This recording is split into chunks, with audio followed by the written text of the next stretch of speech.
আসসালামু আলাইকুম ওয়া রাহমাতুল্লাহি ওয়া বারাকাতুহু।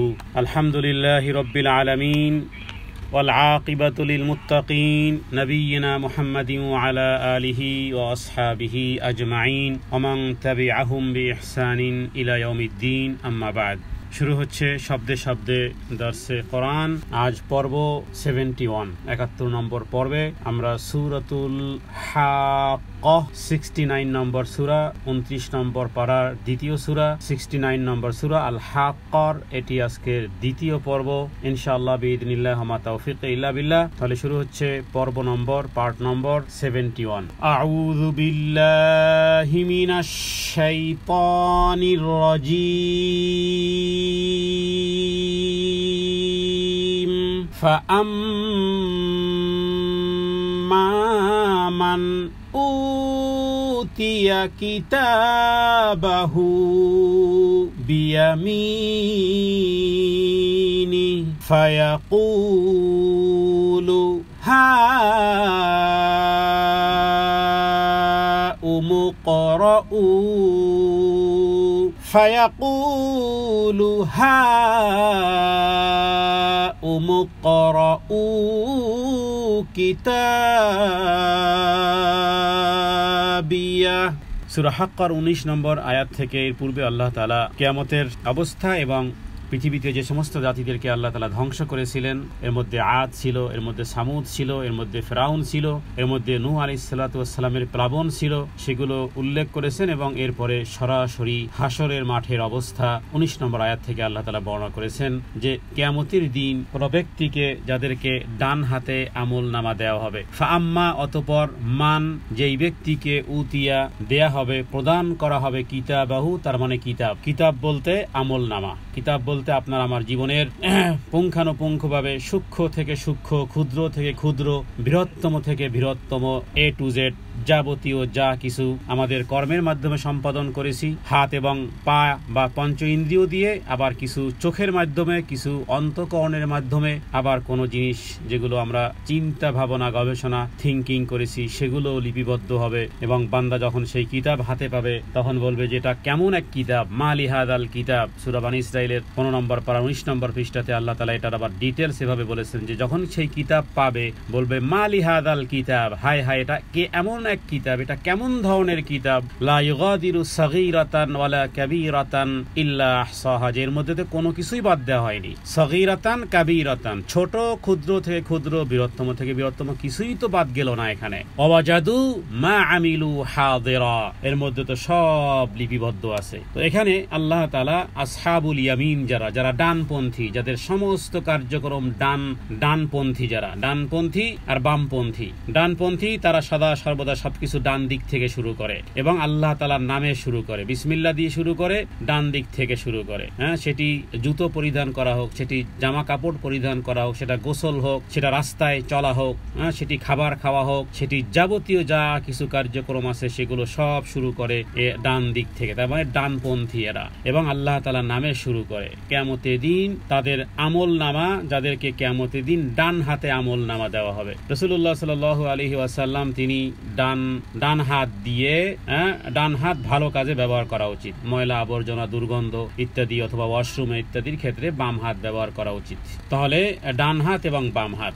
হযরত আলী রাদিয়াল্লাহু তাআলা আনহু থেকে বেশ কিছু বর্ণনা আছে, যদিও সেই বর্ণনাগুলো অতটা মজবুত নয়, যে আমি কখনো আমার বাম হাত দিয়ে আমি আমার লজ্জা স্থানকেও স্পর্শ করিনি। তো যেই হাত দিয়ে রাসূলুল্লাহ সাল্লাল্লাহু আলাইহি ওয়াসাল্লাম গোসল করানো হয়েছে, তো এটি কঠোরতার কোনো বিষয় না, বরং বাম হাত দিয়ে বাম হাতের কাজ একটি, ডান হাতের কাজ এক। তো এখানে আল্লাহ তাআলা ডান হাতে কিছু ব্যক্তিদেরকে আমল নামা দিবেন, তাদের কথা বলা হচ্ছে যে কিতাবাহু, তাদের আমল নামা দেওয়া হবে বিয়ামিনিহি, কোন হাতে? ডান হাতে। এরপরে ফায়াকুলু, এরপরে তারা বলবে হা উমুকরাউ কিতাবিয়া। এখানে এই হা শব্দের অর্থ হয় এখানে, আবার এখানে এক্সট্রা উমু শব্দ আছে। এখানে শুধুমাত্র এই হা দিয়েই বোঝানো যেত, কিন্তু এখানে আরো দুটি শব্দর একই সমর্থবোধক অর্থ এখানে, যে হা উমুকরাউ কিতাবিয়া, তারা এই হা বলতে এখানে আনন্দের বহিঃপ্রকাশ, আনন্দের বহিঃপ্রকাশ। যে এখানে ইকরাউ, এবার তোমরা ইকরাউ তার মানে তোমরা পড়ো, কিতাবিয়া আমার আমল নামা পড়ো। দেখুন এই আয়াতের মধ্যে এই যে বিষয়টি বুঝলাম সারাহাতান, যে আমল নামা পড়তে দিবে, অন্যদেরকে বলবে যে দেখো আমার আমল নামা পড়ো। তাহলে প্রথমত মনে রাখতে হবে যে পৃথিবীতে একমাত্র নবী ব্যতীত কোনো ব্যক্তি এটা বলতে পারবে না যে আমার জীবনের কোনো অন্ধকার নেই, আমার জীবনের কোনো গুনাহ নেই। তাহলে একটু আগেই পড়লাম আমরা যে সমস্ত কিছু লেখা থাকবে। তাহলে লেখা থাকলে যত ভালো থেকে ভালো মানুষ হোক না কেন, পৃথিবীতে যত ভালো মানুষ, যত তাকওয়াবান, যত দিনদার হোক না কেন, তারপরও তিনি জানেন, আল্লাহ তাআলা জানেন যে তাদের জীবনেও কিছু পদস্খলন থাকবেই। একটা ভালো সুস্থ মস্তিষ্কের মানুষও খারাপ চিন্তা করতে পারে। এটা দোষেরও কিছু নয় বা এটা অসম্ভবও কিছু নয়।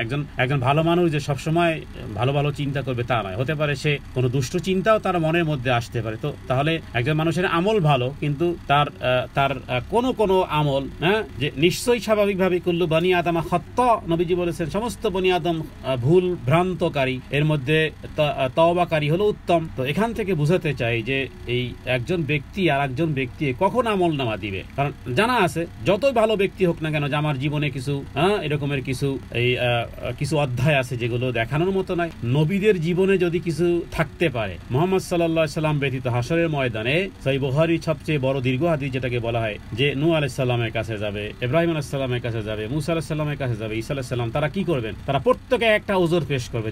জানি না আমার জীবনে এরকম একটা ঘটনা ঘটেছিল। নূহ আলাইহিস সালাম যে আমি তো কওমের জন্য বদদোয়া করেছিলাম, ইব্রাহিম আলাইহিস সালাম আমি তো একটা জায়গাতে কিছু মিথ্যা কথোপকথন করা হয়ে গিয়েছিল, যদিও সেগুলোকে মিথ্যা না তাওরিয়ে বলা হয়। মুসা আলাইহিস সালাম আরে আমি তো থাপ্পড় মেরেছিলাম কাউকে। ইব্রাহিম আলাইহিস সালাম ওজর পেশ করলেন, ঈসা আলাইহিস সালাম ওজর পেশ করলেন, আরে আমি তো চিন্তার মধ্যে আছি, মানুষ আমাকে আল্লাহর পুত্র বানিয়ে রেখেছিল। তো সবাই একটা ওজর পেশ করলো কিনা, নবীজি নবী হয়ে আম্বিয়া হয়ে তারা নিষ্পাপ হওয়া সত্ত্বেও তারা দেখুন তাদের জীবনের একটা ওজর পেশ করেছে। তাহলে পৃথিবীতে এমন কোন মানুষ আছে যে তার পুরো আমলনামা কাউকে দেখানোর সাহস রাখে? কেউ নেই এমন যে তার গোটা জীবনের সমস্ত আমলনামা অন্য কাউকে পড়তে দিবে যে আসো আমলনামা পড়ো। কার সাহস আছে? পৃথিবীর নবীদের এই অবস্থা, তাহলে উম্মতের কি অবস্থা হবে? তার মানে যতই ভালো কিছু হোক না কেন তার মধ্যেও বলে না ডাল মে কুচ কালা হায়, প্রত্যেকের লাইফে ডাল মে কুচ কালা হায়। এখানে এর পিছনে যে হাদিসগুলো পাই আমরা সেগুলো হলো যে ইমানদার ব্যক্তি তাকে আল্লাহ তাআলা যখন ডাক দিবেন এরপরে তার আমলনামা পড়তে দেওয়া হবে, বলা হবে পড়ো। এরপরে সে যখন আমলনামা পড়া শুরু করবে, আপনি 24 ঘন্টা হিসাব দিতে পারবেন? কে আছেন এমন যে 24 ঘন্টার হিসাব দিতে পারবেন যে আমি 24 ঘন্টায় আজকের দিন আর রাত আমি আল্লাহর আনুগত্যে, আল্লাহর এক্স্যাক্টলি আনুগত্যে আমি অতিবাহিত করেছি? পৃথিবীতে এমন কোন ব্যক্তি আছেন যে 24 ঘন্টার হিসাব দিতে পারবেন? যে 1 সেকেন্ডে আপনার সালাতের মধ্যেই তো আপনার কোথায় নজর, দোকানদারের হিসাব বলেন, অফিস আদালতে সালাতের মধ্যে গোটা দুনিয়া আপনি ঘুরে বেড়ান। 4 রাকাত সালাত পড়তে গিয়ে ভুলে যান 3 রাকাত পড়েছেন না 4 রাকাত পড়েছেন। তো এই যদি হয় সালাতে, এই যদি ইবাদতের মধ্যে যদি এই হয় অবস্থা, তাহলে 24 ঘন্টা তো দূরের কথা, আপনি 3 ঘন্টা নিয়ে আপনি হিসাব দিতে পারবেন যে 3 ঘন্টা আমার আল্লাহর ইবাদতে কেটেছে এক্স্যাক্টলি। সেখানে আর অন্য কিছু ছিল না, অন্য কোনো মানহাজ ছিল না, অন্য কোনো সন্তুষ্টি ছিল না, কোনো দুনিয়া ছিল না, পুরোটাই আখিরাত ছিল, পুরোটাই রবের সন্তুষ্টি। 3 ঘন্টার হিসেবে দিতে পারবেন না। আর এখানে কি বলা হচ্ছে? হ্যাঁ উমুকরাউ কিতাবিয়া, তার মানে এর পিছনে যে অধ্যায়টি সেটি হলো যে ইমানদারদেরকে আল্লাহ বলবেন যে পড়ো। এরপরে গুনাহ যেগুলো তার জীবনে ঘটে গেছে, সেটা অনাকাঙ্ক্ষিত হোক, সেটা যে কোনো হোক না কেন, অনাকাঙ্ক্ষিত বহু ঘটনা সাহাবায়ে কেরামের মাধ্যমে ঘটে গেছে। হযরত আয়েশা সিদ্দিকা রাদিয়াল্লাহু তাআলা আনহা, হযরত আলী রাদিয়াল্লাহু তাআলা আনহু, হযরত মুআবিয়া রাদিয়াল্লাহু তাআলা আনহু, পরস্পরের মধ্যে যুদ্ধের দামামা বেজে উঠেছিল এবং যুদ্ধও হয়েছিল। বহু সাহাবায়ে কেরাম হতাহত হয়েছিলেন। হযরত আলী বলতেন, হাসানকে ডেকে বললে যে তোমার বাবা এই ঘটনার আগেই যদি দুনিয়া থেকে চলে যেত তোমার বাবার জন্য সেটা উত্তম ছিল, কারণ অপ্রস্তুত। তো আল্লাহ তাআলা যখন পড়তে বলবেন পড়া শুরু করবে। যেখানে নেকের অধ্যায়গুলো সেগুলো আনন্দের সাথে পড়বে, আর যেখানে গুনাহের কাজগুলো সেগুলো ভীত সন্ত্রস্ত হয়ে যাবে। মনে রাখবেন, টাইটানিক সমুদ্রের তলে যাওয়ার জন্য বহুত বড় ফাটলের প্রয়োজন হয়নি। সামান্য একটা ছিদ্র একটা জাহাজকে ডুবোতে পারে। একটা ছোট্ট গুনাহ জাহান্নামে নেয়ার জন্য যথেষ্ট। ভয় পেয়ে যাবে। আল্লাহ বলবেন যে ভয় পেও না, তুমি পড়তেছো, তো দুনিয়াতে তোমাকে যেভাবে করে অপমান করিনি, আজকের এই হাসরের ময়দানেও তোমাকে অপমান করব করব না। এবং এবার তুমি তাকে আবার অ্যাগেইন তুমি পড়ো তো বান্দা, এবার আবার অ্যাগেইন যখন পড়তে থাকবে তখন দেখবে যে কি ব্যাপার, একটু আগে আমার গুনাহগুলো ছিল বরাবর, নেকের কাজগুলো ছিল বরাবর, কিন্তু এবার ইউবাদদিলুল্লাহু সাইয়্যাতিহিম হাসানাত, আল্লাহ তাআলা এবার সমস্ত পাপগুলোকে নেকের দ্বারা পরিবর্তন করে দিয়েছেন। তখনই হবে হা উমুকরাউ কিতাবিয়া, এবার সে আনন্দের চিৎকার, কারণ এর আগে তো সেও জানে কে দাবি করতে পারবে। তো এবার নেক গুলো, এই যেগুলো গুনাহ লেখা আছে সেগুলো এবার রূপান্তরিত হয়ে গেছে সওয়াবের মাধ্যমে। যতটুকু গুনাহ ততটুকু সওয়াব। এবার আনন্দ আর দেখে কে তাকে। ডান হাতে আমলনামা, এরপরে ডান হাতে আমলনামা দেওয়ার পরে যখন দেখবে, নিজেরটা তো নিজেই পড়েছে, আন্দাজ আছে তার যে আমার আমলনামাটা কেমন, কিন্তু যখন দেখেছে যে আবার আমার গুনাহগুলো নেক দ্বারা পরিবর্তন হয়ে গেছে, এবার শুরু হবে যে আসো দেখো আমার আমলনামাটা আগাগোড়া পড়ে দেখো। ফায়াকুলু হা উমুকরাউ কিতাবিয়া,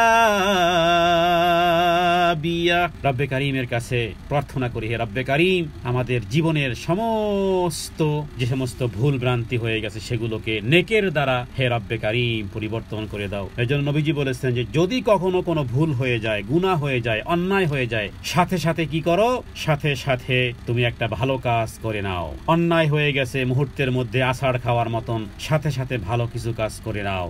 তওবা ইস্তেগফার করে নাও, আল্লাহ রাস্তায় দান করো, মানুষকে ভালো কাজের দাওয়াত দাও। অন্যায় একটা হয়ে গেছে, এবার এটাকে সংশোধন করে দাও, কারণ ইন্নাল হাসানাতি ইউযহিবনাস সাইয়্যাত, নিশ্চয়ই ভালো কাজ গুনাহ সমূহকে মিটিয়ে দিবে। তাহলে এই আচরণ হবে কারা? যা দুনিয়ার জীবদ্দশায় সতর্ক থাকার পরেও কিছু ভুল ভ্রান্তি হয়ে গেছে, আল্লাহ তাআলা পুরোটা কি নেক দ্বারা পরিবর্তন করে দিবেন। রব্বে কারীম যেন তিনি আমাদেরকে ওই দলের মধ্যে রাখেন যাদের ডান হাতে আমলনামা দেওয়ার সাথে সাথে আনন্দে উদ্দীলিত হয়ে উঠবে, নিজের বন্ধু বান্ধব থেকে শুরু করে সবাইকে চিৎকার করে আনন্দে আহ্লাদে আটখানা হয়ে আশেপাশের লোকজনকে বলবে, লও আমার আমলনামা পাঠ করো।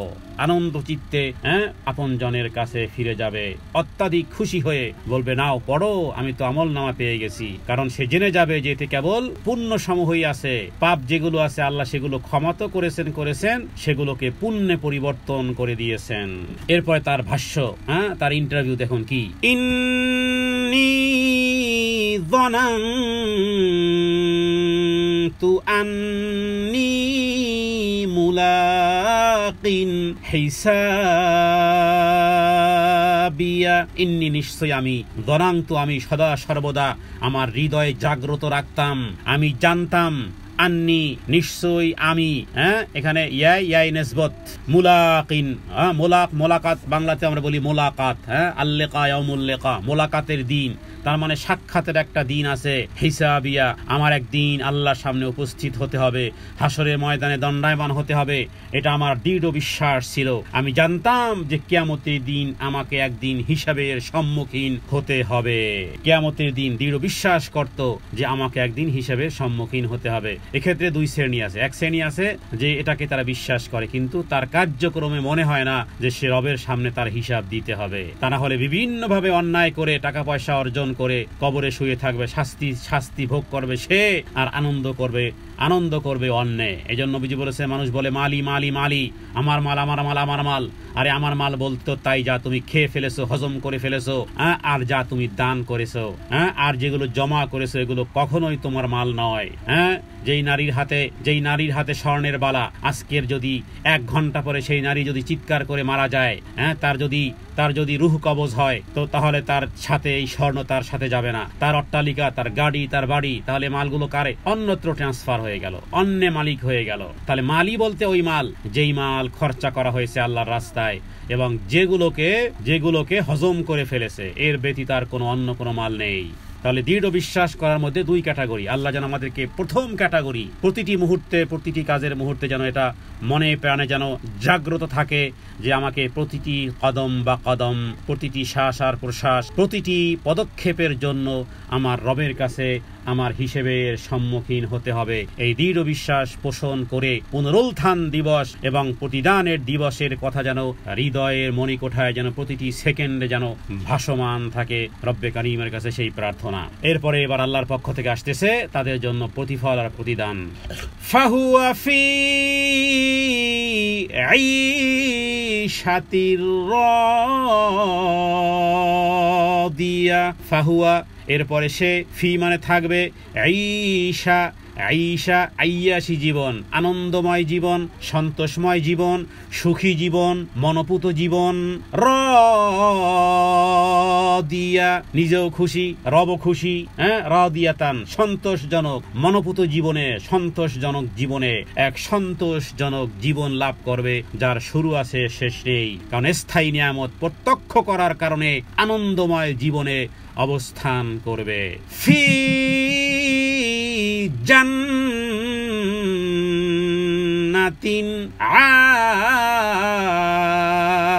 আলিয়া। ফি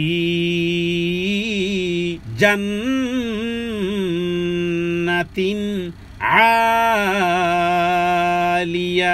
আলিয়া মানে উপরে, আলিয়া মানে উপরে, সুউচ্চ। ফি জান্নাতিন সে জান্নাতের মধ্যে থাকবে, সুউচ্চ জান্নাতে। তবে মনে রাখবেন এটাই হলো দৌড়ের বিষয়। আমি যখন এই আলিয়া জান্নাতিন আলিয়া পড়ি তখন আমার মাথার মধ্যে একটা জিনিস কাজ করে, একটা হাদিস। সেটা হলো জান্নাতে থাকবে 100 স্তর। এক স্তর থেকে আর এক স্তরের দূরত্ব হলো এই জমিন আর ওই আসমান। আসমান কত উপরে? 500 বৎসরের দূরত্ব বলা যেতে পারে। ওই আসমান 500 বৎসরের দূরত্ব। তাহলে এই রকমের 100 স্তর আছে, 100 স্তর আছে। সর্বোচ্চ স্তর হলো জান্নাতুল ফেরদাউস, যার ছাদ হলো ওয়াসাকফুহা আরশুর রহমান। কোথায় আব্দুল আর কোথায় খালকুন? কোথায় আব্দুল আর কোথায় খালকুন? কোথায় আব্বাস আর কোথায় গাবগাস? আল্লাহু আকবার কাবীরা। ফি জান্নাতিন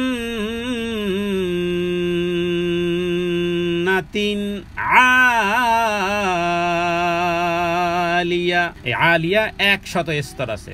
এক হলো আলিয়া সবার উপরে জান্নাত, তার মানে সর্বনিম্ন যে জান্নাত সেটাও উপরে। আর এরপরে এট দ্য টপে, এরপরে 1 স্তর, 2 স্তর, 3য় স্তর, 4র্থ স্তর, 5ম স্তর। প্রত্যেকটি স্তর হলো দুনিয়া এবং আসমান সমান। ইমাম তিরমিজি বিষয় হাদিস এনেছেন, মুসনাদ আহমদের বিষয় হাদিস, একাধিক হাদিস আছে। তাহলে চিন্তা করুন, একটু 1 মিনিটের জন্য একটু থিঙ্কিং। আপনি মনে করতেছেন সব মনে আশেপাশেই, আমলের কারণে।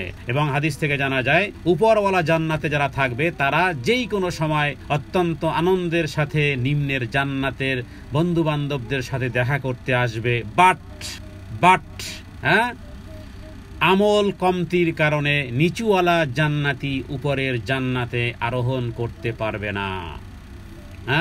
উপরের ওয়ালা তার মানে 100 স্তরে যিনি, 99 স্তরে যিনি আছেন, 98 নম্বর স্তরে যিনি আছেন, 97 স্তরে যিনি আছেন, তিনি 19 নম্বর জান্নাতে এসে তার বন্ধু বান্ধবদের সাথে দেখা করে যেতে পারবেন। বাট 19 স্তরে যিনি আছেন তিনি ওই 99 স্তরে যেতে পারবেন না।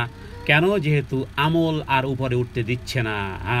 যা করেছো আমল তা সেই অনুযায়ী। এটা বিচার, এটা কিভাবে সম্ভব? কিভাবে আল্লাহ তাআলা সম্ভব করে দিবেন?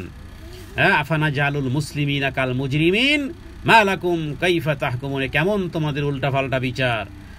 অপরাধ আর নিরপরাধীকে আমি যেভাবে করে একত্রিত করব না।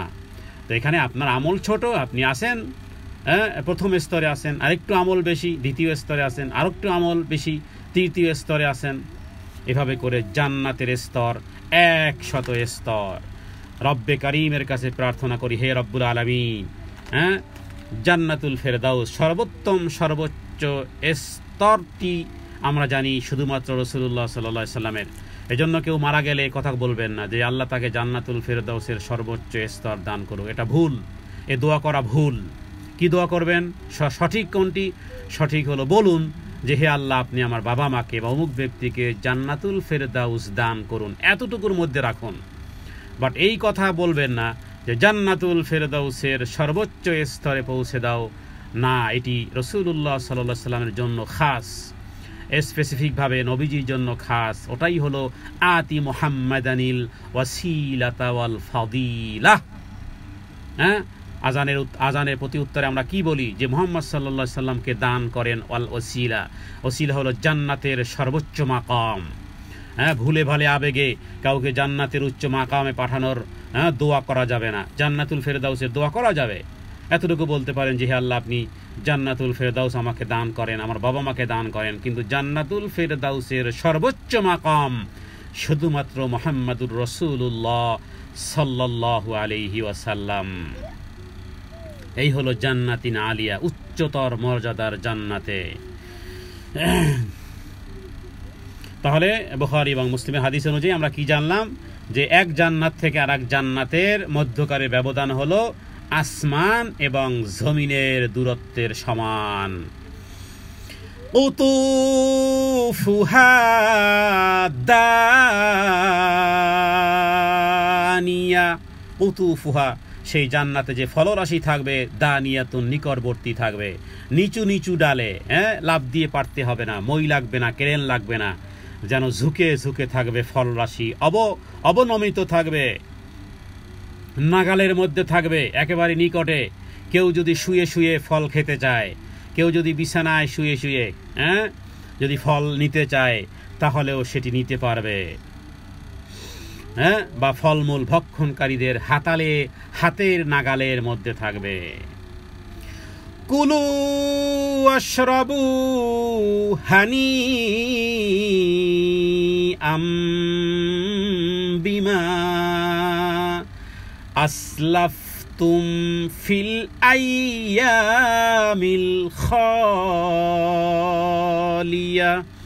কুলু খাও, ওয়াশরাবু পান করো, ইট অ্যান্ড ড্রিঙ্ক, হানি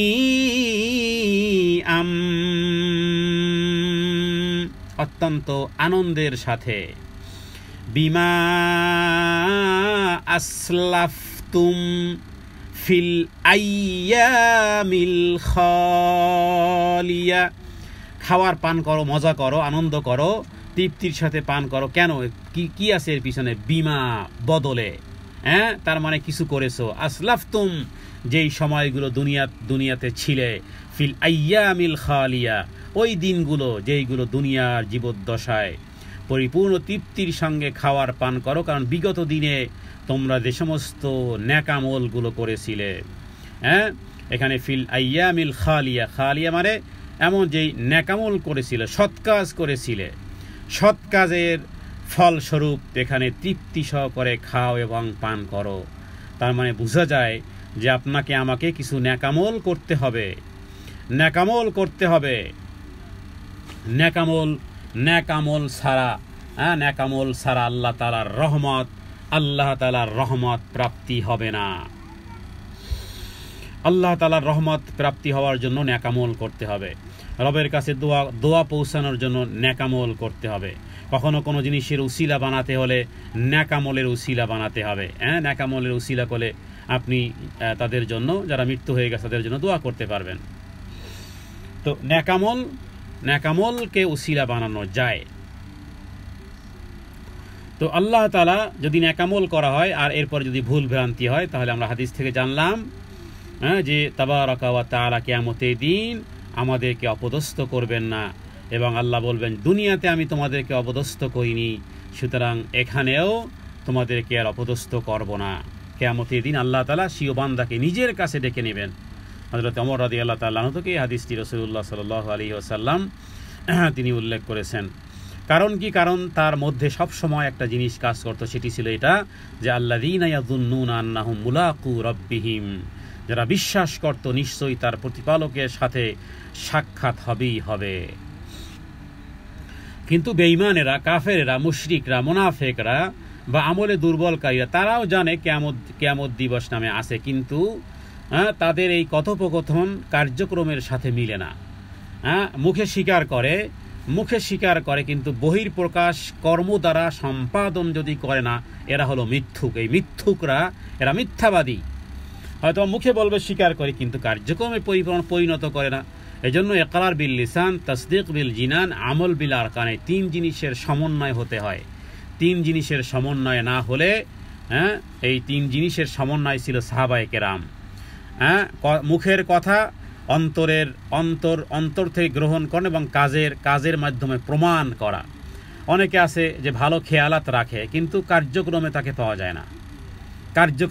যায় না, সাহাবায়ে কেরাম এই রকমের ছিলেন না। যখন মনে হয়েছে যে এটি ভালো কাজ, বাস তখনই শুরু করে দিয়েছেন। যখনই মনে হয়েছে দাহদা আর যেটি ভালো কাজ, সাথে সাথে 600 খেজুরের বাগান সহ এবং মিষ্টি পানির কূপ সহ নিজের ঘর বাড়ি ছেড়ে সাথে সাথে আল্লাহ রাস্তায় দান করে দিয়েছেন। তার কারণেতে রুবামা তার কারণেই বলা হয়েছে লান তানালুল বিররা হাত্তা তুনফিকু মিম্মা তুহিব্বুন। যখনই বুঝেছেন তখনই আমল করেছেন। এটা ছিল সাহাবায়ে কেরামের চরিত্র।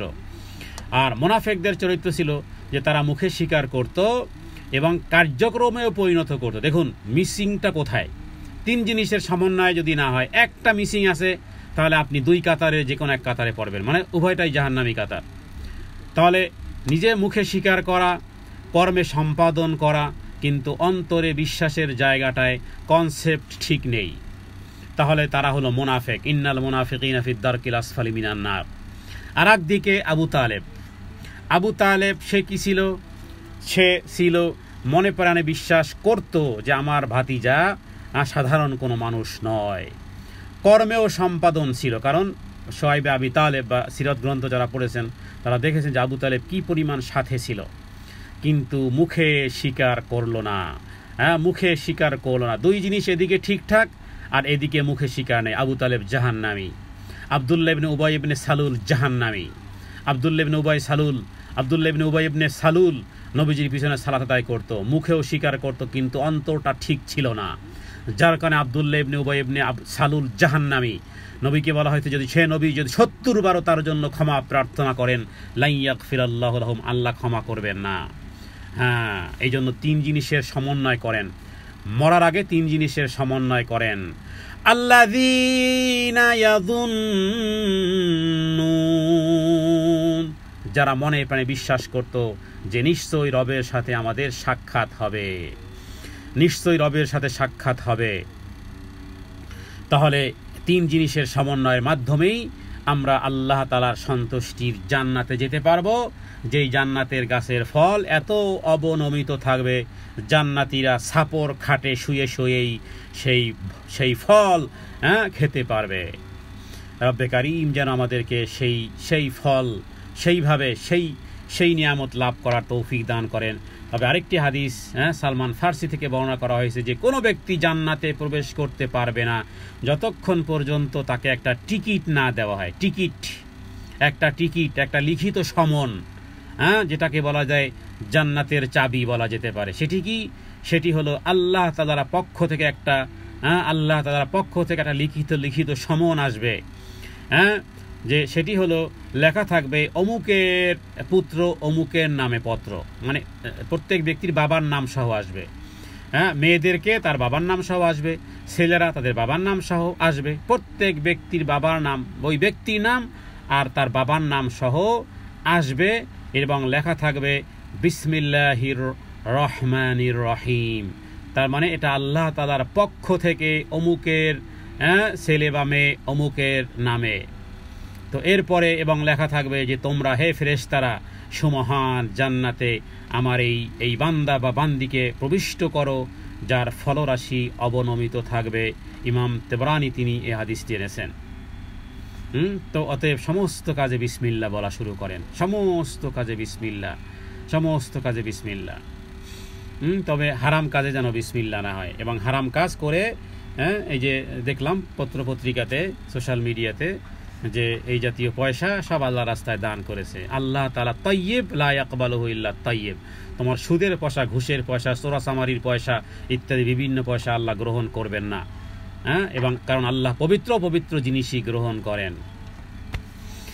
জি, এ বিষয়গুলো বলা লাগে না, তারপরও বলা হয়, কারণ এগুলো সবাই জানে, তারপরও এগুলোকে রিমাইন্ড করা। জি, ও আম্মা মান উতিয়া কিতাবাহু বিশিমালি।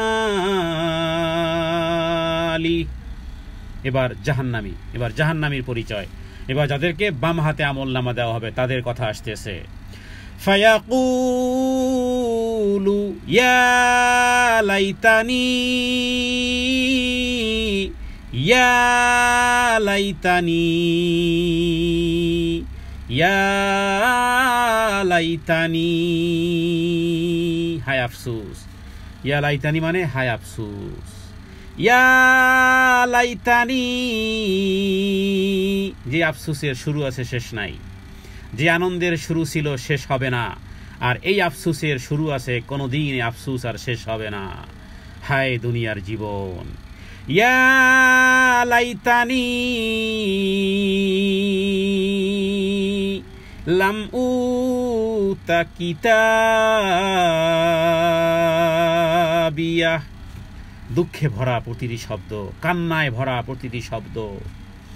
ও আম্মা, যাকে আর মান যাকে উতিয়া দেওয়া হবে কিতাবাহু, তার আমল নামা বিশিমালিহি, তার বাম হাতে। ফায়াকুলু, সে বলবে ইয়া লাইতানি লাম উতা কিতাবিয়া। এই হায় হায় করা, হায় হায় করা, এই জাতীয় নরাধম, এই জাতীয় বাম হাতে আমল নামা পাওয়া এই নিকৃষ্ট জাহান্নামী লোকদের কাতারে হে প্রভু আমাদেরকে রেখো না। ইয়া লাইতানি, হায় আফসোস, লাম উতা, যদি না দেওয়া হতো, কিতাবিয়া, যদি আমাকে এই আমল নামা না দেয়া হতো, কত ভালো হতো যদি আমাকে এই আমল নামা না দেওয়া হতো, যদি না দেয়াই হতো আমাকে কোনো রকমের আমল নামা। হ্যাঁ, কিন্তু আমল নামা তার বাম হাতে দেওয়া হবে, তার মানে সে বলবে হায় আমাকে যদি কিছুই দেওয়া না হতো। কারণ আমল নামা বাম হাতে পাওয়া মানি টের পেয়ে গেছে, দুর্ভাগ্য আমাকে ঘিরে ধরেছে। বাম হাতে আমল নামা প্রদান করায় চরম অনুশোচনা করে বলবে হায় আক্ষেপ, আমাকে যদি আমল নামা না দেওয়া হতো, কারণ এতে রয়েছে আমার জন্য শাস্তি, শাস্তির ফরমান। জাহান্নাম অবধারিত করার মতন পাপ কর্মসমূহ যথাযথভাবে লেখা আছে। এরপরে আরেক চিৎকার, ওয়ালাম আদরি মা হিসাবিয়া, ওয়ালাম আদরি মা হিসাবিয়া,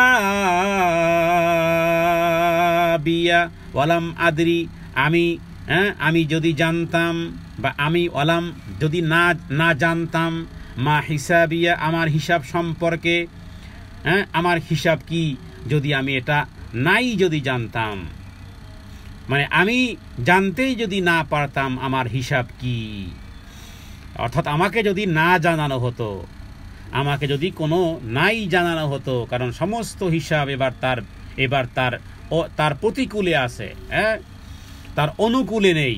হিসাব তার প্রতিকূলে, অনুকূলে হবে না। আক্ষেপ, যদি আমার হিসাব নামক কোনো বিষয় সম্পর্কে অবগতই না হতাম।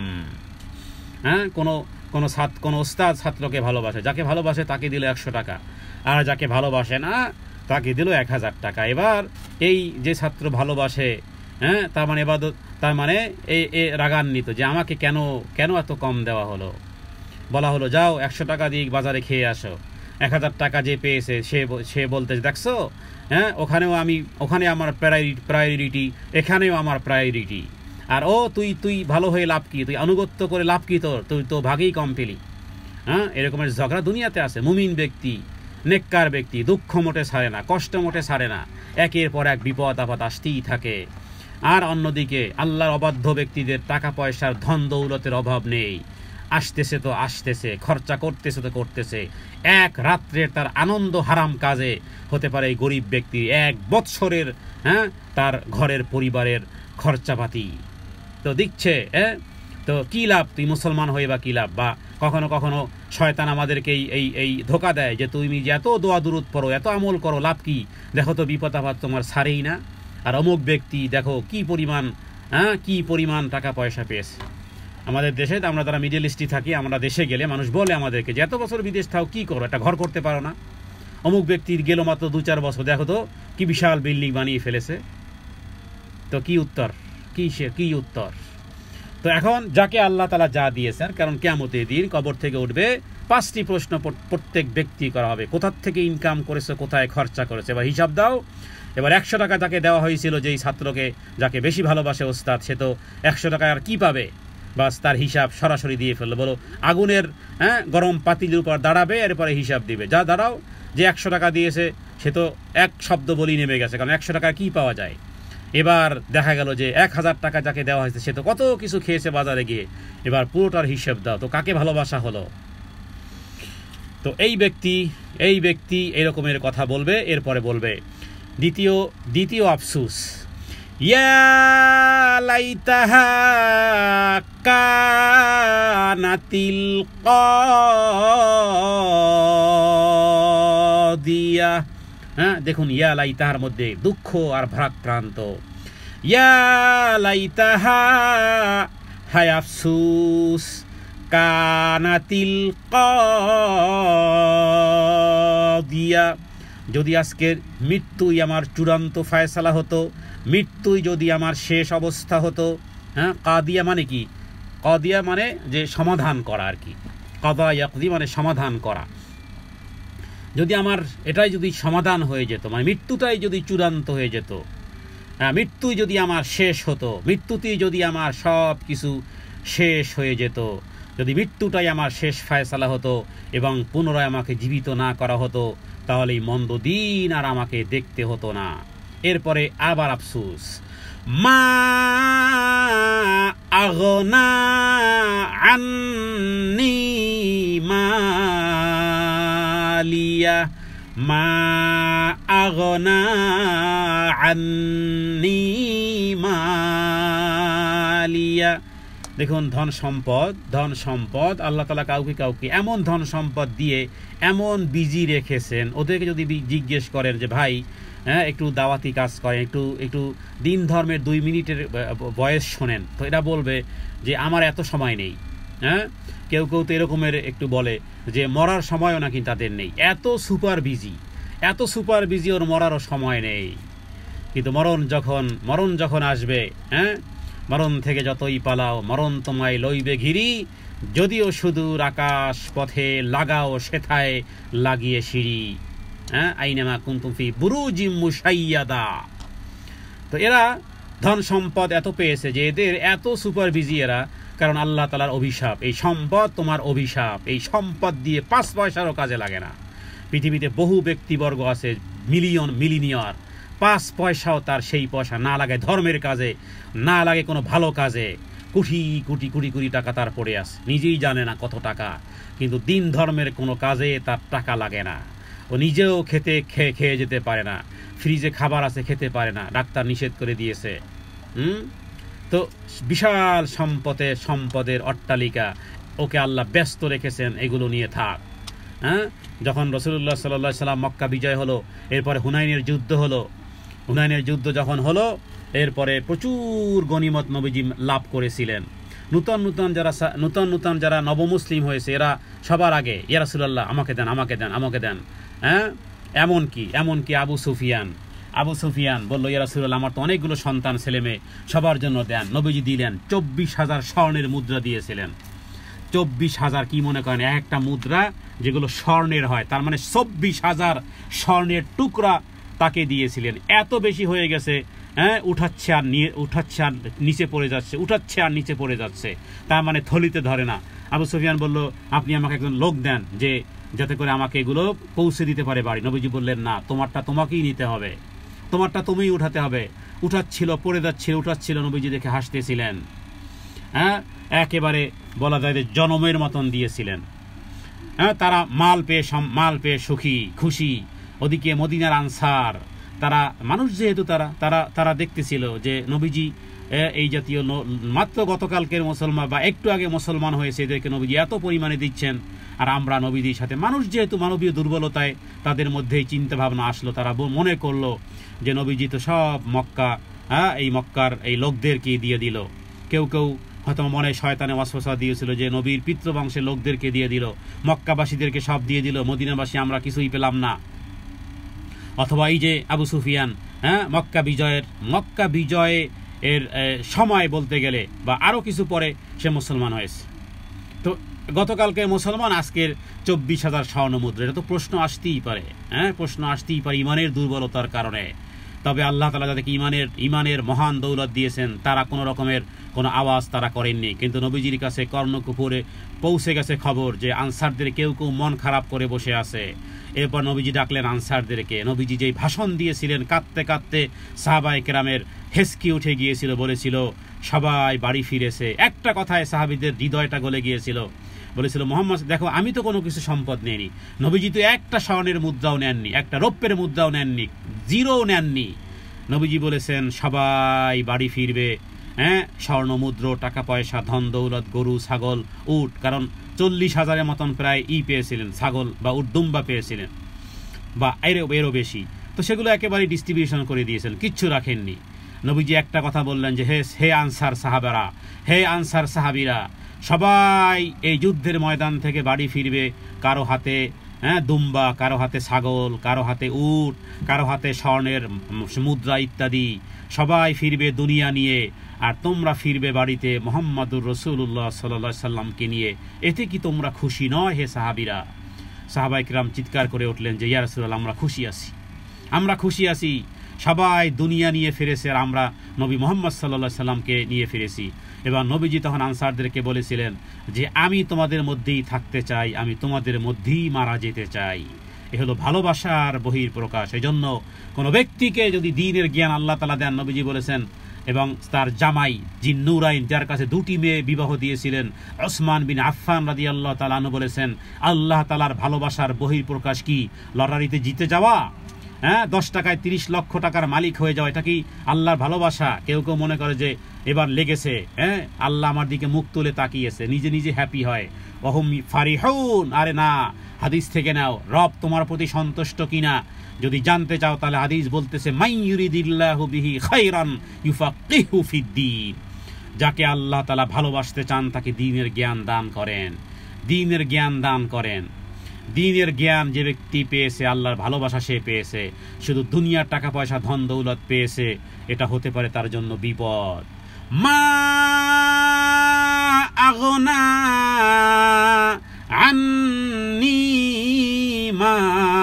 মালিয়া, কারণ আল্লাহ তাআলা তাকে দুনিয়াতে প্রচুর ধন সম্পদ দিয়েছে, বা আফসোস করতেছে, মা আগনা, আমার তো কোনোই কাজে আসলো না, মালিয়া, আমার প্রচুর যেই ধন সম্পদ ছিল, দুনিয়ার যে অর্থ আর সম্পদের পাহাড় যে আমার কাছে ছিল, আমার সেই সম্পদ তো আমার শাস্তিকে একটুও প্রতিহত করতে পারলো না, কোনো কাজেই তো আসলো না, কোনো কাজেই তো আসলো না। কারণ এদের অধিকাংশ মানুষ, আমার এক ওস্তাদ বলতেন যে কখন আপনারা দেখবেন না যে সিনেমা হলের সামনে ভিখারিরা বসে না, সিনেমা হলের সামনে ভিখারি পাওয়া যাবে না, ভিখারি পাওয়া যায় মসজিদে। অথচ কোনো ব্যক্তি টাকা নিয়ে কি মসজিদে আসে? সিনেমা হলে দেখতে গেলে সিনেমা কোন শো দেখবে, কত ঘন্টা দেখবে, কোন চেয়ারে বসবে, ভিআইপিতে বসবে না, ওখানে মানুষ টাকা পয়সা নিয়ে যায়। কিন্তু সিনেমা হলের সামনে ফকির বসে না, অথচ টাকা পয়সার লেনদেন কিন্তু ওখানে হয়। তাহলে যেখানে টাকা পয়সার লেনদেন হয় না, মসজিদে আসছে ব্যক্তি সালাত আদায় করতে, কি টাকার পোটলা নিয়ে মসজিদে আসছে? অথচ মসজিদের সামনে ফকির বসে থাকে। হ্যাঁ, এরাই দেয় নুন আনতে যাদের পান্তা পুরা, যাদের পিঠ আর পেট লেগে গেছে, এরাই আবার রবের সন্তুষ্টির জন্য এরাই দেয়। এরা নিজের মুখের খাবার পর্যন্ত অন্যকে দেয়। কিন্তু যার খাবার গাদি গাদি পচে যাচ্ছে, তার বাড়ির সামনে তো লোহার গেট লাগানো আছে, আবার লেখা আছে কুকুর থেকে সাবধান, ভিক্ষুকও ফিরে যায় কুকুরের কামড় থেকে বাঁচার জন্য। এখানে ধন সম্পদ কোনো কাজেই আসেনি। সেই আত্মচিৎকারের ঘটনা আল্লাহ তাআলা 28 নম্বর আয়াতের মধ্যে বলেছেন, মা আগনা আন্নি মালিয়া হালাকা আন্নি সুলতানিয়া। হালাকা ধ্বংস হয়ে গেল, আন্নি আমার থেকে, সুলতানিয়া আমার যা ক্ষমতা ছিল, আমার ক্ষমতাও তো বরবাদ হয়ে গেল, ক্ষমতা লুপ্ত হয়ে গেল, ক্ষমতা অপসৃত হয়ে গেল, ক্ষমতা নষ্ট হয়ে গেল। আমার মাল আমার উপকারে আসলো না, আমার উচ্চ পদ, আমার চাকরি, আমার মর্যাদা, আমার আধিপত্য, আমার রাজত্ব কোনো কাজে দিল না। আমি এখানে একাই সাজা ভুগতে বাধ্য। তাহলে আমার নিকট থেকে আমার সকল প্রমাণ আর সব ক্ষমতার মর্যাদার উপর আমি প্রতিষ্ঠিত ছিলাম, সেগুলো সব হারিয়ে গেল। এবার খুযূহু ফাগুল্লুহু, খুযূহু, আল্লাহ আদেশ করেছেন, হ্যাঁ আল্লাহ আদেশ করবেন, খুযূহু ওরে ধরো, ফাগুল্লুহু ওকে এবার বেড়ি পরাও, খুযূহু ফাগুল্লুহু। আল্লাহর পক্ষ থেকে যখন আদেশ আসবে ফেরেশতাদেরকে বলা হবে ওকে ধরো আর ওর গলদেশে বেরিয়ে পরিয়ে দাও। আল্লাহু আকবার, আল্লাহু আকবার। যখন খুযূহু বলা হবে, কোন কোন তাফসীর কারকগণ লিখেছেন 4 লক্ষ ফেরেশতারা দৌড়ে যাবে একে ধরার জন্য। কে কার আগে ধরতে পারে, কে কার আগে ধরতে পারে। কোথায় যেন দেখলাম, সম্ভবত ইসরায়েল না কোথায় যেন, যে এই একটা ভিডিও যে কুকুর লেলিয়ে দিয়েছে 8-10টা ওই রকমের, হ্যাঁ এরকমের কুকুর দৌড়ে যাচ্ছে, কে কার আগে ধরতে পারবো, ওই ব্যক্তিকে ধরলো। তো এইভাবে করে যখন আল্লাহ বলবেন খুযূহু, হ্যাঁ কেউ কেউ বলেছেন 70 জন, আবার কেউ কেউ বেশি বলেছে, কেউ কেউ বলেছেন 4 লক্ষ ফেরেশতারা ওকে ধরতে যাবে, দৌড়ে ধরতে যাবে। কে কার আগে ধরতে পারে, ওর গলায় রশি লাগাতে, ওর গলায় রশি লাগাতে। খুযূহু ধরো, ফাগুল্লুহু গলায় বেড়ি পরিয়ে দাও। অথচ হাদিসে বলা আছে এর একজন ফেরেশতা গোটা পৃথিবীর মানুষকে একসাথে জাহান্নামে ফেলতে সেই শক্তি তাদের আছে। একজন ফেরেশতা, ওখানে 4 লক্ষ দরকার নেই, একজন ফেরেশতাই এনাফ। কিন্তু যখন বলা হবে ফেরেশতারা একে ধরো, ওর হাতকে ওর ঘাড়ে নিয়ে বেঁধে রাখো, সুম্মাল জাহিমা সল্লু, জাহিম মানে জাহান্নাম, হ্যাঁ ওকে অগ্নিদগ্ধ করো, নিক্ষেপ করো জাহান্নামে, জ্বলন্ত আগুনে ওকে নিক্ষেপ করো। সুম্মা ফি সিলসিলাতিন যারউহা 70 যিরাআন ফাসলুকু, সুম্মা ফি অতঃপর ওকে সিলসিলা মানে শিকল দিয়ে ধরা হবে। যারউহা, যারউহা, যারউন শব্দের অর্থ হলো জেরা মানে হলো হাত।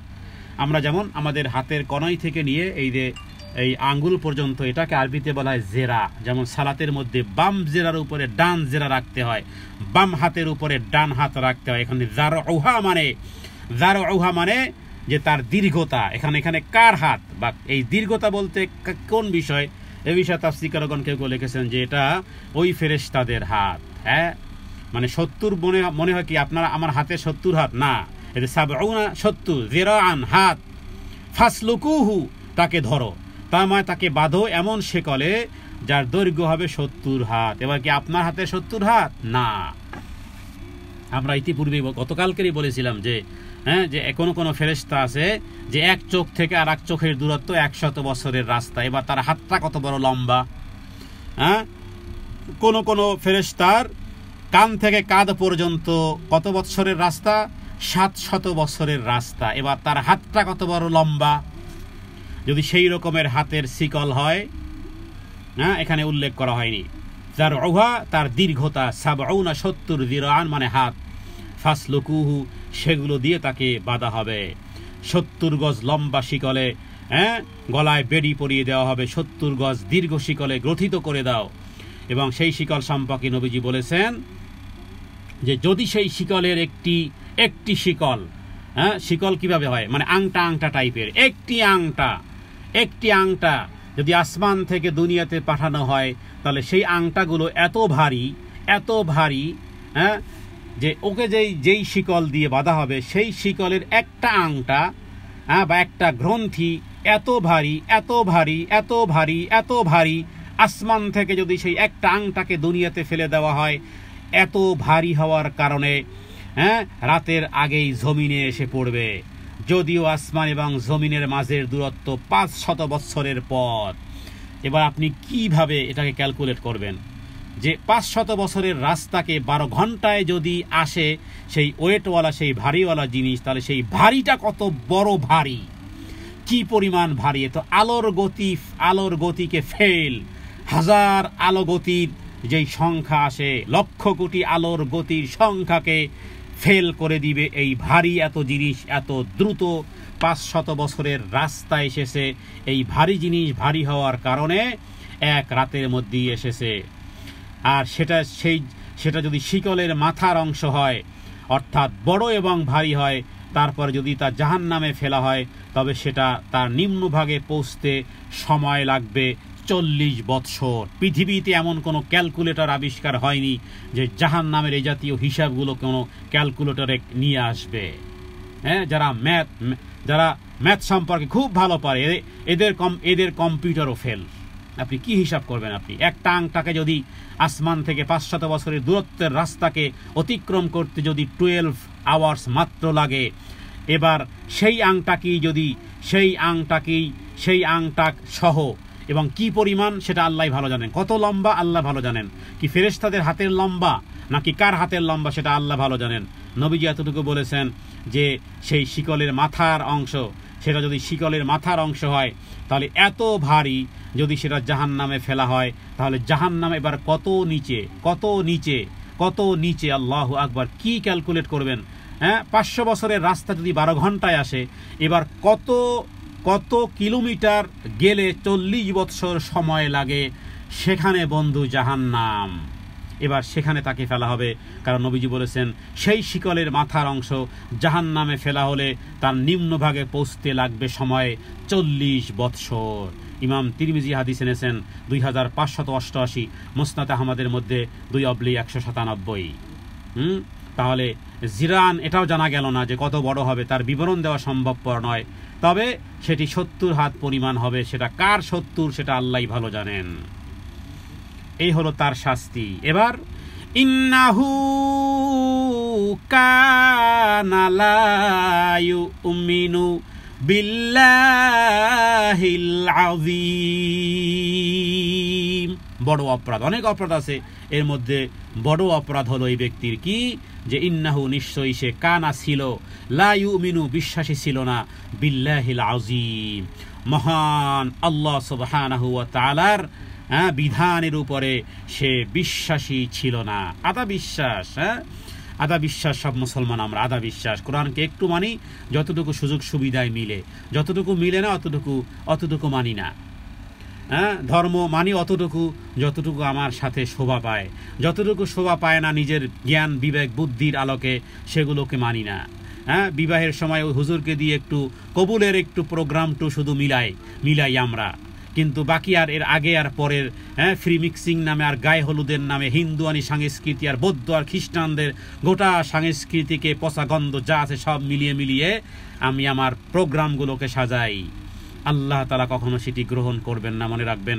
কোরআনুল কারীমে আল্লাহ তাআলা বলেছেন যে ইন্নাদ-দীনা ইনদাল্লাহিল ইসলাম, আল্লাহ তাআলার কাছে মনোনীত ধর্ম হলো একমাত্র ইসলাম।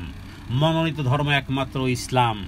সেই ইসলাম আপনাকে 24 আওয়ার্সের একটা প্র্যাকটিস দিয়েছে, একটা লাইফ স্টাইল দিয়েছে। এবার আপনার 24 আওয়ার্স সেই লাইফ স্টাইলটার প্রতিটি ক্ষণ মুহূর্তে সুন্নতে অনুসরণ আছে কিনা, নাকি ইহুদি আর খ্রিস্টানদের লাইফ স্টাইল আপনি ধারণ করেছেন, অথচ একটু আগেই ফরজ সালাতে বলে এসেছেন গায়রিল মাগদুবি আলাইহিম ওয়ালাদ-দাল্লিন। তার মানে ইহুদি আর খ্রিস্টানের পথ আর মতে নয়, তাদের প্রতি অভিসম্পাত করেছেন আর সমস্ত কার্যক্রমগুলো তাদের দিয়েই সাজিয়েছেন। তাহলে তার মানে কি, লা ইউমিনু বিল্লাহিল আযীম। আপনি আল্লাহর তাআলার উপরতে ওইভাবে ঈমান আনেননি, 100% আনেননি, হয়তোবা 50% এনেছেন, অথবা আরো কম কিছু বেশি, আল্লাহই ভালো জানে। এটা হলো প্রথম অপরাধ। দ্বিতীয়, ওয়ালা ইয়াহুদ্দু আলা তাআমিল মিসকিন। দ্বিতীয় অপরাধ হলো এরা কখনো মিসকিনকে, অভাবীদেরকে, অভাবগ্রস্তদেরকে খাদ্যদানে অন্নদানে উৎসাহিত করে নাই। এটা বহু বড় অপরাধ। নিজের সুখ শান্তি নিয়ে আনন্দ উল্লাসে আছেন পৃথিবীর আনাচে কানাচে। কত ব্যক্তি যাদের মাথার উপরে ছাদি হলো মাথার উপরে আসমানি তাদের ছাদ, কত ব্যক্তিবর্গ আছেন অনাহারে অর্ধাহারে, অনাহারে আর অর্ধাহারে কষ্ট ক্লেশের মধ্যে আছে, তাতে আপনার সমস্যা কি? আপনার তো সব সিস্টেম ঠিক আছে। ওয়ালা ইয়াহুদ্দু আলা তাআমিল মিসকিন। ইবাদত এবং আনুগত্য দ্বারা আল্লাহর হকও আদায় করে না, মানুষের হকও আদায় করে না। কপাল পোড়ার আর কত নম্বর কোয়ালিটি হতে পারে? আল্লাহর হকও আদায় করে না, মানুষের হকও আদায় করে না। প্রথমত ইন্নাহু কানা লা ইউমিনু বিল্লাহিল আযীম, মানে কি? আল্লাহ তাআলা তোমাকে বানিয়েছেন, তোমাকে সুস্থ দিয়েছেন, চোখ দিয়েছেন, কান দিয়েছেন, নাক দিয়েছেন, কথা বলার শক্তি দিয়েছেন, কম্পিউটার টেপার ক্ষমতা দিয়েছেন, অফিস আদালতে যাওয়ার ক্ষমতা দিয়েছেন, সুস্থতার মধ্যে রেখেছেন, সব কিছু রেখেছেন। তোমার উচিত ছিল ওই রবের উপরে প্রপারলি ঈমান আনা। তাহলে রবের হককে নষ্ট করেছো। এরপরে ওয়ালা ইয়াহুদ্দু আলা তাআমিল মিসকিন দ্বারা বোঝানো হয়েছে মানুষের হকও তুমি নষ্ট করেছো। অথচ নবীজির মৃত্যুকালের শেষ শব্দ ছিল আসসালাত আসসালাত ওমা মালাকাত আইমানুকুম। আল্লাহর অধিকার, মানুষের অধিকার, আল্লাহর অধিকার, মানুষের অধিকার। আমরা বারবার একটি কথা বলেছি, গোটা কোরআন আর সুন্নাহকে যদি মিনিমাইজ করে কেউ যদি দু শব্দের মধ্যে আনে হুকুমের ক্ষেত্রে, তাহলে বলা যায় যে আল্লাহর হক আর মানুষের হক। এখানে আরো সেন্সিটিভ হলো আল্লাহর হকগুলো কখনো কখনো আল্লাহ তাআলা ক্ষমা করে দিবেন, হ্যাঁ, চাইলে ক্ষমা করে দিবেন, চাইলে শাস্তি দিবেন, কিন্তু মানুষের হক বন্ধু মাফ হবে না। নয়াকারে না, হাজার বার লেখার পরেও নাই থাকবে, হ্যাঁ আর হবে না। তাহলে সতর্ক থাকতে হয় যেটা নিয়ে, সে বিষয়ে আমরা সতর্ক নাই। মাঝে মধ্যে আল্লাহর ইবাদত বন্দি করলেও মানুষের সাথে দুষ্ট ব্যবহার, বিশেষ করে গরিব এতিম অসহায় কর্মচারী নিম্ন শ্রেণী যাদেরকে আমরা থার্ড ক্লাস বানিয়েছি, নিজেকে নিজে ফার্স্ট ক্লাস বানিয়েছি, নিজে আমি প্রথম শ্রেণী বানিয়েছি, দ্বিতীয় শ্রেণী, তৃতীয় শ্রেণী, চতুর্থ শ্রেণীর কর্মচারীও বানিয়েছি, হ্যাঁ, তাদের সাথে রূঢ় আচরণ। তার মানে হলো যে মানুষের সাথে এই আচরণ। ওই কর্মচারী, আমার ড্রাইভার, আমার কাজের বুয়া যদি আমাকে ক্ষমা না করে, রব্বে কারিমও তোমাকে ক্ষমা করবে না, এ কথা মনে রাখো। হ্যাঁ, তার মানে এরা হলো যে ইমানদার বান্দাদের মধ্যে এই চরিত্রের বিপরীত হবে, বিপরীত। ইমানদার কোন কোন কোয়ালিটির, কে কোন কোয়ালিটি আছেন, হ্যাঁ, এই যে মেজারমেন্ট। এক হলো যে আল্লাহর হক আমি বিশ্বাস করি যে আপনি আল্লাহর হক 100% পালন করেন, ওকে, আহলান ওয়া সাহলান, 100 নম্বর পেয়েছেন। এবার বান্দার হকের ক্ষেত্রে মনে হয় যে 10 পায় কিনা মানুষ সন্দেহ আছে, কারণ মনে করে রবকে খুশি করে জান্নাতে যাব। আরে বন্ধু, রবকে খুশি করে জান্নাতে যাওয়ার জন্য একটা টার্ম অ্যান্ড কন্ডিশন আছে, সেটা ছিল হক্কুল ইবাদ। হ্যাঁ, যার বুক তুমি খালি করেছো, হ্যাঁ, যাকে তুমি কষ্ট দিয়েছো, তার হৃদয়টা যদি রিডিং করতে পারতা, যদি পড়তে পারতা, তাহলে তোমার ঘুম হারাম হয়ে যেত, তরকারি তোমার মুখে মজা লাগতো না। তো এরা হলো এই জাতীয়। আল্লাহ যেন আমাদেরকে এর থেকে দূরে রাখেন। 35 নম্বর আয়াত, ফালাইসা লাহুল ইয়াউমা হাহুনা হামিম।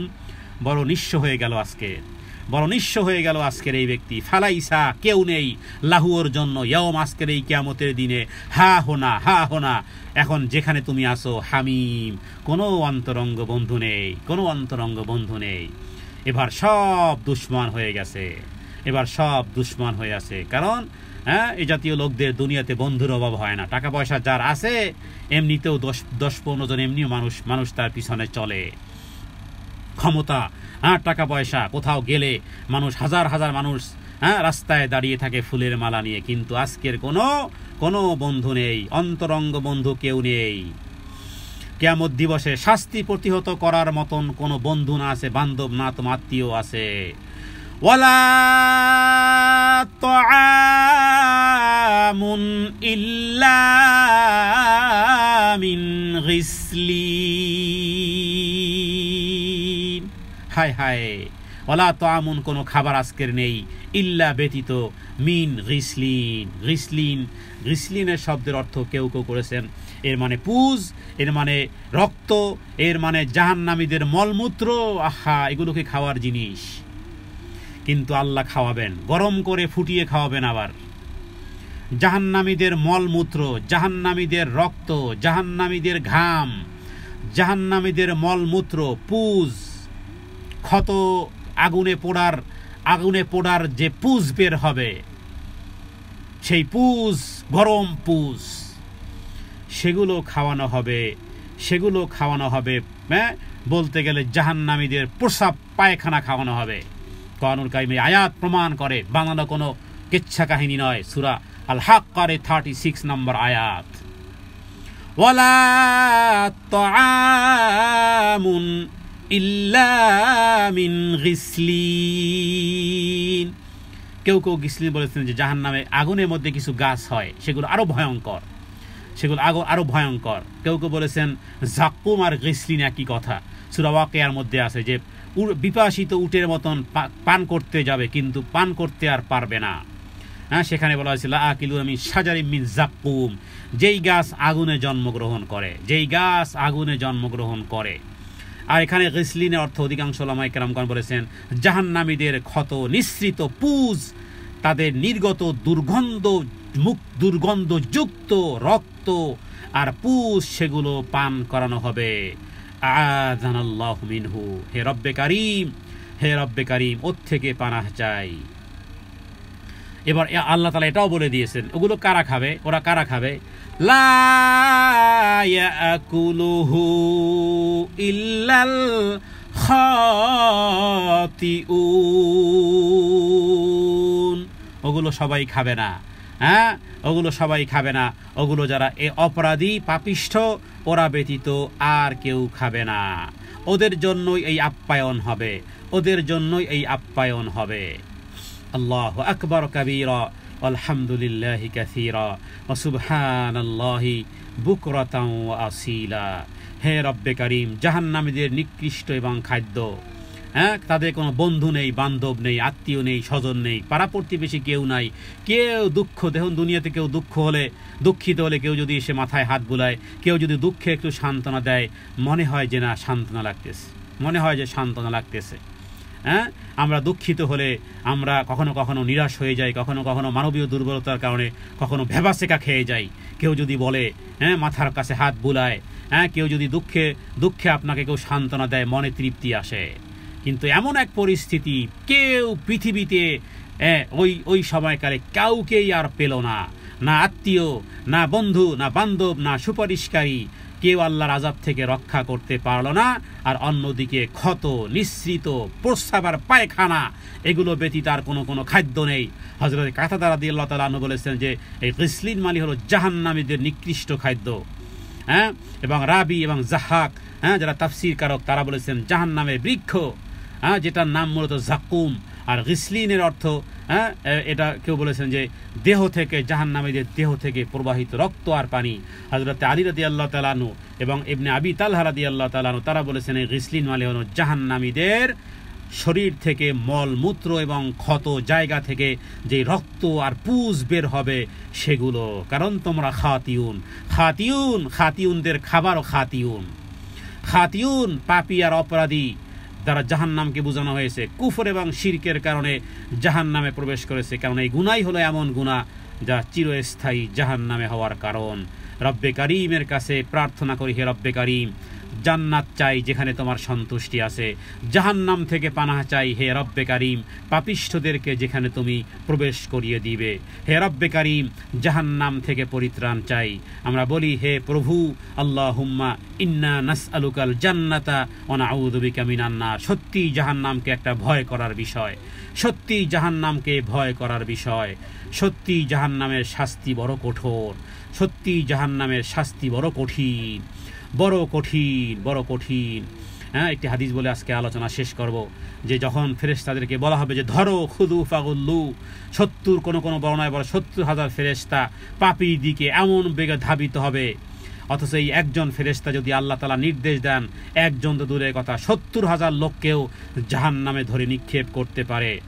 এবং ইবনে আবিদ তিনি শুধুমাত্র বর্ণনা করেছেন যে দ্বারা 4 লক্ষ ফেরেশতারা তাকে ধরতে যাবে, কারণ আল্লাহ তাআলা এবং বলবে তোর প্রতি আল্লাহ রাগান্বিত হয়েছেন। ফেরেশতারা চিৎকার করে বলবে, নাফরমান রব্বে কারীম তোর প্রতি আজকে অসন্তুষ্ট হয়েছেন। আর ফুয়েল ইবনে আইয়াস তিনি বলেছেন যে আল্লাহ তাআলার ফরমান জারি হওয়া মাত্রই 70,000 ফেরেশতা এমন একটা এমন বিকট চিৎকার করবে, রাগে অগ্নিশর্মা। হ্যাঁ, ফেরেশতারা এই দুলদুল করে তোমাকে ধরতে যাবে না, এমন ক্রোধে এমন অগ্নিশর্মা হয়ে যাবে, তার দিকে দৌড়িয়ে যাবে।